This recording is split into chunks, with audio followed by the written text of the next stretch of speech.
Assalamualaikum warahmatullahi wabarakatuh. Selamat pagi adik-adik. Ya, bertemu kembali dengan Kak Dini. Ya, pada pertemuan kali ini kita akan belajar tentang turunan fungsi aljabar. Ya, sebelum memulai pembelajaran kali ini, alangkah lebih baiknya kita berdoa terlebih dahulu seperti biasa ya. Marilah kita berdoa terlebih dahulu. Berdoa dimulai. Berdoa selesai. Jangan lupa ya Dek, tetap mematuhi protokol kesehatan dan juga disiapkan ya alat peralatan pelajarannya dan tetap semangat dan selamat belajar. Ya, kompetensi dasar pada pertemuan kali ini yaitu menjelaskan sifat-sifat turunan fungsi aljabar menggunakan definisi atau sifat-sifat turunan fungsi, di mana indikatornya yaitu menentukan aturan-aturan turunan berdasarkan konsep limit fungsi. Nah, untuk tujuan pembelajaran pada pertemuan kali ini yaitu yang pertama, melatih siswa menumbuhkan sikap perilaku jujur, disiplin, tanggung jawab, dan aktif dalam aktivitas sehari-hari. Yang kedua, menunjukkan rasa ingin tahu dalam memahami konsep turunan dalam kehidupan sehari-hari. Yang ketiga, mengamati dan menyebutkan contoh penggunaan konsep turunan dalam kehidupan sehari-hari. Dan yang keempat, yaitu menemukan aturan-aturan turunan berdasarkan konsep limit fungsi. Nah, di sini sudah ada yang tahu apa saja sih aturan-aturan turunan suatu fungsi? Nah, di sini ada suatu permasalahan ya, di mana coba kita amati dan bandingkan proses penyelesaian turunan dengan menggunakan limit fungsi. Di sini, di contoh 7.4 ada soal A, B, C, D, di mana di sini soal-soal di sini merupakan suatu fungsi dan ditanyakan turunannya, seperti itu. Kita akan mencari turunannya. Nah, untuk yang poin A, jika diketahui suatu soal, jika fx sama dengan x kuadrat, maka f aksen x. Nah, f aksen x ini merupakan yang ditanyakan turunan dari fungsi x tersebut. Nah, di pertemuan sebelumnya kan kita sudah membahas terkait rumus turunan ya. Jadi di sini kita menggunakan rumus turunan yaitu limit delta x mendekati 0 di mana f dalam kurung x plus delta x tutup kurung min fx per delta x per itu. Nah, jadi di sini tinggal langsung dimasukkan ya. Jadi di sini untuk yang soal yang A kita diketahui bahwa turunan dari fungsi fx kuadrat itu hasilnya 2x seperti itu. Nah, untuk yang poin B dan C dan D itu sama caranya, akan tetapi di sini yang menjadi permasalahan yaitu poin C dan poin D. Karena poin C dan poin D ini soalnya seperti yang contoh nomor C.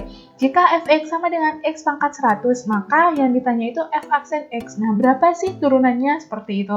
Jadi kan di sini ketika kita mengerjakan secara manual, di sini kan kita agak kesulitan seperti itu. Nah, dari keempat contoh di atas yang barusan, kesimpulan apa sih yang kita peroleh? Nah, di mana di sini kan terdapat kesulitan dan membutuhkan strategi aljabar untuk melanjutkan proses pada yang contoh C dan D. Untuk mengatasi masalah serupa, diperlukan aturan turunan suatu fungsi. Nah, kembali lagi ya, jadi kan di sini yang C dan D ini sedikit sulit ketika kita mau mengerjakannya. Jadi di sini memerlukan sebuah aturan-aturan agar nantinya mempermudah kita untuk pengerjaannya seperti itu. Nah, di sini ada 7 aturan. Di sini kita kaji satu-satu ya. Nah, di mana di sini kita memisalkan f, u, v adalah fungsi bernilai real dan dapat diturunkan di interval 1. Di mana a bilangan real dapat diturunkan, maka yang poin A, fx sama dengan a. Nah, maka ketika diturunkan di sini akan sama dengan 0. Dan yang kedua yaitu fx sama dengan ax. Nah, ax ini di x ini ada pangkat 1 ya, karena di sini ada pangkat 1, jadi itu nggak perlu ditulis.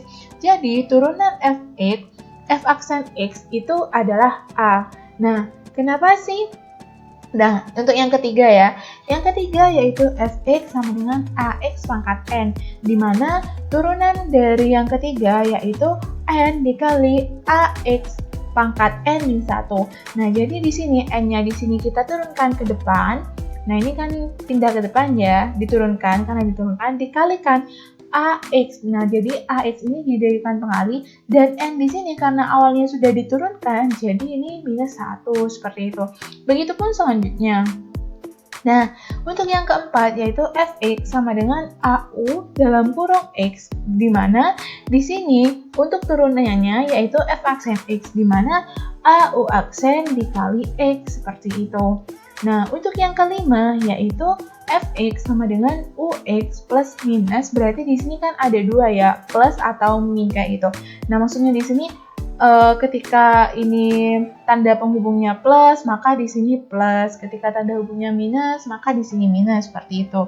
Nah, jadi turunan untuk yang nomor 5 yaitu U aksen X. Langsung diturunkan. Ini V aksen X, seperti itu. Nah, yang keenam yaitu dimana Fx sama dengan UX dikali VX. Jadi di sini ada dua fungsi yang dikalikan. Nah, maka turunannya itu seperti apa? Yaitu U aksen X dikali VX plus UX dikali V aksen X. Nah, seperti itu. Untuk yang ketujuh, yaitu Fx sama dengan UX per Vx. Jadi ada dua fungsi yang dibagi. Untuk turunannya itu di sini sudah ada aturannya, di mana nantinya langsung jadi U aksen X dikali Vx minus UX dikali V aksen X per di sini ada Vx ini kuadrat, dan di sini bentuknya mutlak ya. Jadi nantinya meskipun nilainya minus, ketika dimutlakan akan jadi positif, seperti itu. Nah, di sini ketika kita menggunakan aturan-aturan 7 aturan yang sudah tertera di sini, ketika kita ditanyakan gradien dari simbol satu kurva akan lebih mudah ketika kita mengerjakannya, seperti itu. Nah, mungkin itu saja yang dapat kakak sampaikan pada pertemuan kali ini. Untuk pertemuan berikutnya, kita akan mempelajari aplikasi turunan untuk materi selanjutnya ya.